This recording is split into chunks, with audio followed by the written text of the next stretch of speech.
Welcome to my channel RSGK Academy Towards Success।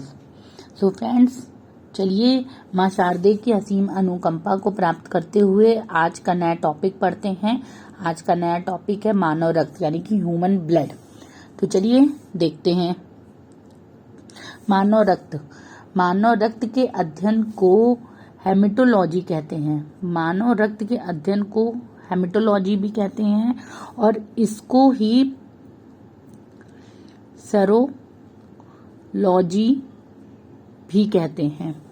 देखिए, आपसे exam में मानव रक्त के बारे में क्या पूछा जाएगा कि कितना लीटर पाया जाता है, इसका साइंटिफिक नेम क्या है, इसके सेल के क्या प्रकार है, यही पूछा जाएगा। तो चलिए इसको देखते हैं, मेरे साथ जुड़े रहिए, अपने सेशन को आगे करते हैं। तो रक्त के अध्ययन को हेमेटोलॉजी कहते हैं। The study of blood is called a haematology. देखिए, हेमेटोलॉजी क्या है? जो टिश्यूओं के अध्ययन होता है, यानी कि टिश्यू रक्त का एक तरल संयोजी ऊतक। रक्त जो है, ब्लड जो है, वो एक फ्लूइड कनेक्टिविटी टिश्यू है। क्या है? Fluid connectivity tissue.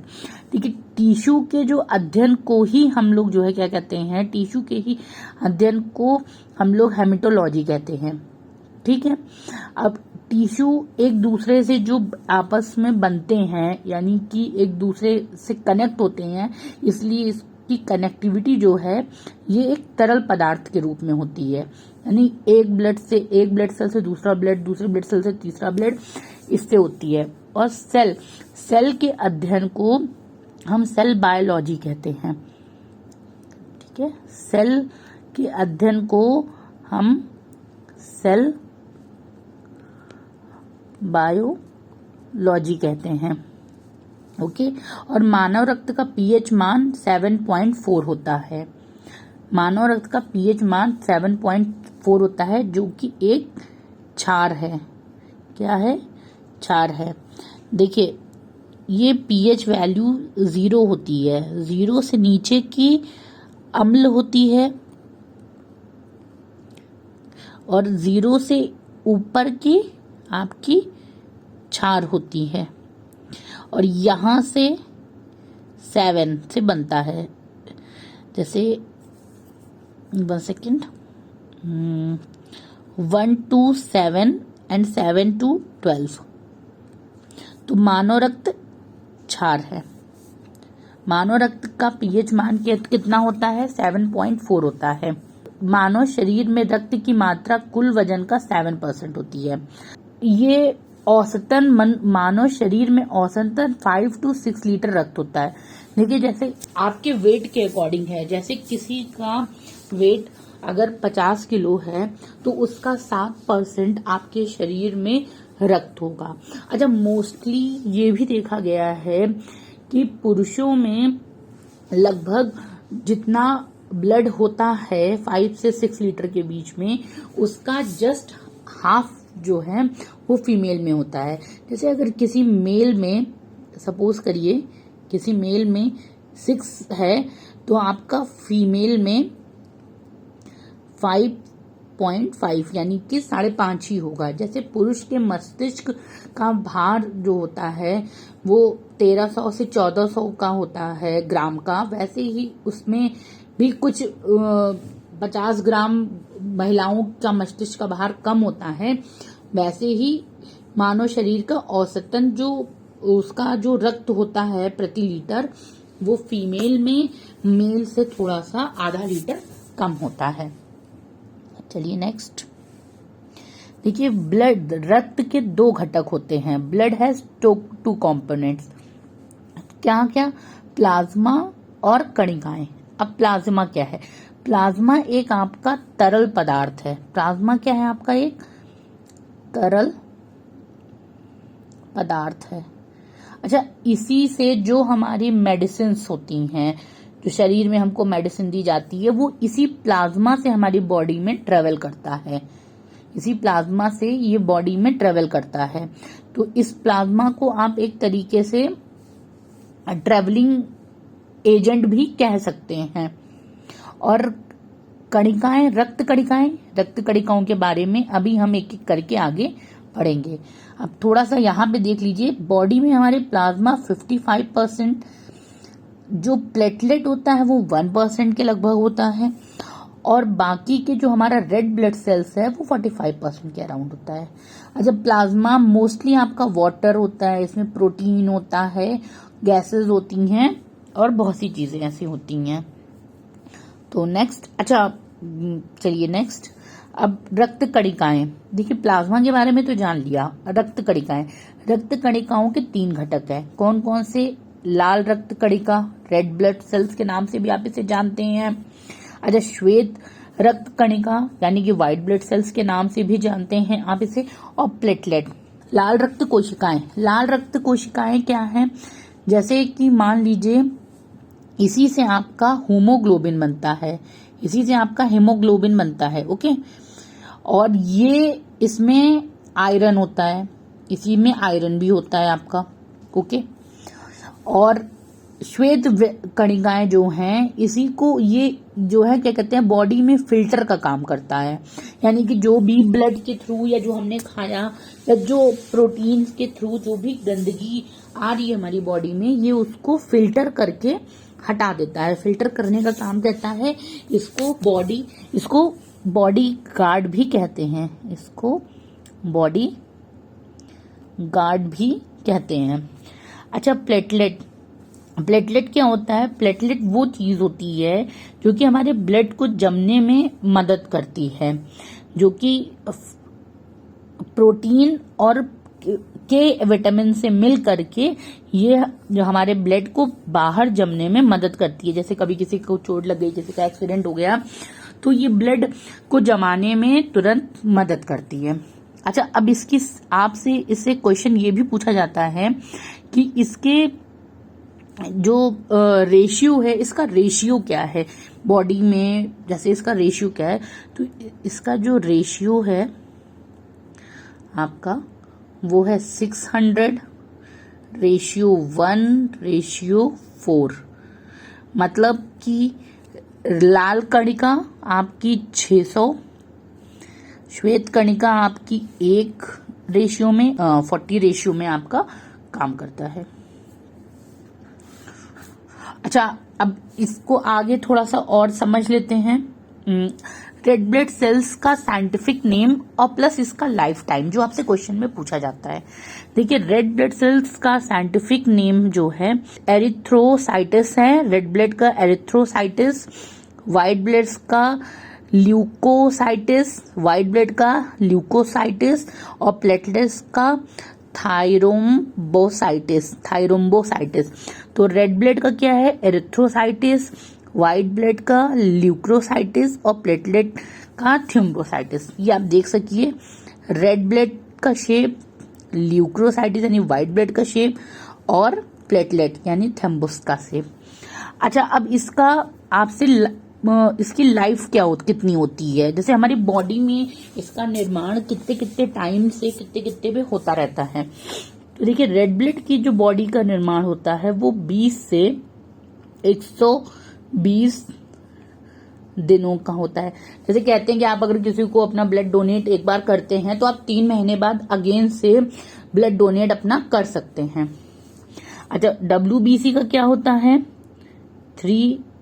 3 से 4 दिन की लाइफ होती है इसकी लाइफ। रेड बीसी की जो होती है वो 20 से 120 डेज का होता है। वो बॉडी में खुद ही रिफ्रेश करता रहता है और इसकी लाइफ 3 to 4 डेज होती है। चलिए नेक्स्ट, अब देखिए रक्त का निर्माण होता कहाँ पर है। हमारी बॉडी में जो रक्त का निर्माण होता है वो किस जगह पर होता है? तो भ्रूण में जो निर्माण होता है वो लीवर में होता है। अब भ्रूण यानी कि बच्चा माँ के गर्भ में है, उसका अभी जन्म नहीं हुआ है, तो उसका निर्माण जो रक्त का होगा वो कहाँ से होगा? उसके अंदर हड्डी तो होती नहीं है कि हड्डी होती है, तो उसका निर्माण बच्चे का लीवर में होता है। और वयस्कों का जो निर्माण है वो कहाँ पर होता है? वो बोन मैरो में होता है। अरे वो जो आप लोग जब नॉनवेज खाते हैं तो उसमें जो हड्डी रहती है, हड्डी के बीच में कभी देखिए तो रेड रेड सा आपको ऐसा दिखाई देगा। वयस्कों का बोन मैरो में होता है। अच्छा, इसका स्टोर कहाँ पर होता है? स्टोर हाउस किसे कहते हैं? देखिए, इसका स्टोर जो होता है, इसका स्टोर होता है आपका स्प्लीन में। स्प्लीन में होता है, जिसे पिल्हा भी कहते हैं, इसको ब्लड बैंक कहते हैं, इसको ब्लड बैंक भी कहते हैं।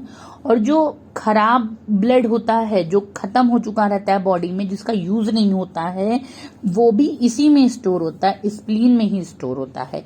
और इसको उसका क्या कहते हैं? कब्र कहते हैं, उसको इसकी कब्र कहते हैं, यानी कि ग्रेव यार्ड भी कहते हैं। तो आपसे क्वेश्चन में पूछा जा सकता है कि ब्लड की ग्रेव यार्ड किसे कहते हैं? तो आंसर स्प्लीन। और अगर पूछा गया स्टोर हाउस किसे कहते हैं या ब्लड बैंक किसे कहते हैं, जहां से वो पूरी बॉडी में ब्लड को सर्कुलेट करता है, तो वो है आपका स्प्लीन। तो चलिए नेक्स्ट, अब हम थोड़ा सा ब्लड के टाइप के बारे में जान लेते हैं। जैसे हमने ब्लड के बारे में तो जान लिया, अब इसमें आप ये चीज देख लीजिए, अक्सर हम लोग ये तो जानते हैं कि A positive, O positive, B positive, लेकिन हमें ये नहीं पता होता है, जो अगर किसी को हमको रक्त देना है, किसी को हमको डोनेट करना है, तो हम कैसे किसमें कर सकते हैं। तो ब्लड की जो भी आपकी कॉम्पेबिलिटी है वो हम देख लेते हैं। देखिए, ए पॉजिटिव वाला किसे दे सकता है? दाता। और किससे रिसीव कर सकता है? ग्राही। देखिए, ए पॉजिटिव वाला ए पॉजिटिव और ए बी पॉजिटिव वाले को दे सकता है। ए पॉजिटिव वाला ए बी और ए प्लस और ए पॉजिटिव और ए बी पॉजिटिव को दे सकता है। और रिसीव वो ए positive, A negative, O positive और ओ निगेटिव से कर सकता है। ओके। अच्छा, ओ पॉजिटिव को हम सर्वदाता कहते हैं, सर्वदाता। ये सबको दे सकता है, सभी को दे सकता है, ये इसका दिल बहुत बड़ा है, ये सबको दे देता है। ये ओ पॉजिटिव को भी देता है, ए पॉजिटिव को भी देता है, ए बी पॉजिटिव को भी देता है, ए बी पॉजिटिव को भी देता है। सिर्फ नहीं देता है तो निगेटिव को नहीं देता है, मतलब अच्छे लोगों को देता है ये, इसको बुरे से कोई लेना देना नहीं है। अच्छा, और ये ले किससे किससे सकता है? रिसीव किससे कर सकता है? ओ पॉजिटिव और ओ निगेटिव, यानी कि दे तो ए बी को दे सकता है, लेकिन ये उनसे ले नहीं सकता, ये लेगा तो अपने ही ग्रुप से। ओके। अच्छा, बी पॉजिटिव प्लस और ए बी पॉजिटिव, और ये रिसीव किससे किससे कर सकता है? जाहिर सी बात है, अपने ग्रुप से तो करेगा ही। बी पॉजिटिव, बी निगेटिव और ओ पॉजिटिव और ओ निगेटिव। अच्छा, सीधी सी बात है, मैं जब ओ पॉजिटिव सभी को दे सकता है तो ओ तो सभी में रहेगा, ठीक है, वो सभी को करेगा और वो सबसे रिसीव हो जाएगा। अच्छा, A B positive A B को और एवरीवन, यानी दे तो ये सिर्फ ए बी पॉजिटिव को ही सकता है, ये किसी को नहीं दे सकता, इसका दिल बहुत छोटा है, ये दे नहीं सकता है, लेकिन ये लेगा सबसे, ये ले सबसे सकता है, सबसे ले सकता है, 8 के 8 ब्लड ग्रुप से ले सकता है, लेकिन देगा तो सिर्फ अपने ही ग्रुप को देगा ये।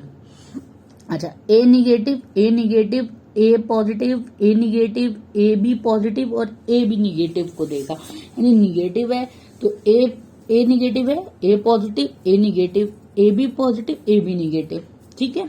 और ए निगेटिव से लेगा और ओ निगेटिव से लेगा, निगेटिव है तो निगेटिव से ही लेगा। और ओ निगेटिव एवरीवन, सबको देगा, इसका दिल और भी बड़ा है, ओ पॉजिटिव से बड़ा है, ये सबको देगा, ना पॉजिटिव ना निगेटिव देखेगा, सबको देगा। और लेगा किससे? सिर्फ और सिर्फ ओ निगेटिव से लेगा, लेकिन बहुत अड़ियल है ये, इसलिए लेगा तो सिर्फ खुद से ही लेगा, ठीक। अब देखिए, बी निगेटिव आपका B positive, B negative, A B positive और ए बी निगेटिव को देगा और लेगा तो सिर्फ बी निगेटिव और ओ निगेटिव से। और ए बी निगेटिव, तो ए बी निगेटिव आपका A B plus A B positive, A B negative को देगा और लेगा A B negative, A negative, B negative और ओ निगेटिव से। तो ये हमने जाना एक में कंप्लीट ब्लड टाइप कि कौन किसको दे सकता है, कौन ले सकता है, और प्लस ब्लड के सारे 8 के 8 ब्लड ग्रुप के नेम भी जान लिए हमने। अच्छा चलिए, खत्म करने से पहले एक बार एक छोटे में कंप्लीट में देख लेते हैं थोड़ा सा। देखिए ये है हमारा human blood. Okay, human blood का फ्लो कैसे होता है, जैसा ये नसें हैं हमारी बॉडी में, जो नसें होती हैं उसमें चलते हैं। देखिए प्लाज्मा, ये आपका वाइट ब्लड सेल्स, ये आपका ह्यूमन सेल्स। ब्लड के फंक्शन के बारे में हमने पहले सब कुछ जान ही लिया है।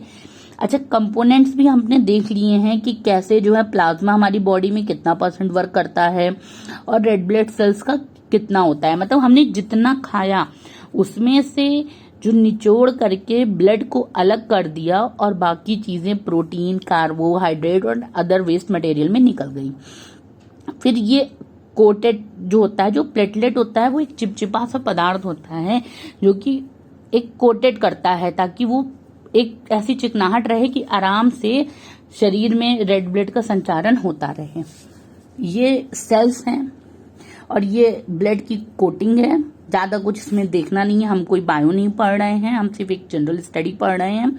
और ये हमारा ब्लड ग्रुप है। ब्लड ग्रुप में क्या होता है, ए बी ओ। और ये कैसे किसको दे सकता है ये हमने पहले देख लिया है। तो ज्यादा टाइम वेस्ट ना करते हुए अपने इस सेशन को मैं यहीं पर एंड करती हूँ। आई होप आपको आज का सेशन अच्छा लगा होगा, कुछ नया जानने को मिला होगा। Thanks for watching this video. और आपको अगर सेशन अच्छा लगा हो so please like, share and subscribe my channel and press the bell icon to get the new video. Thank you.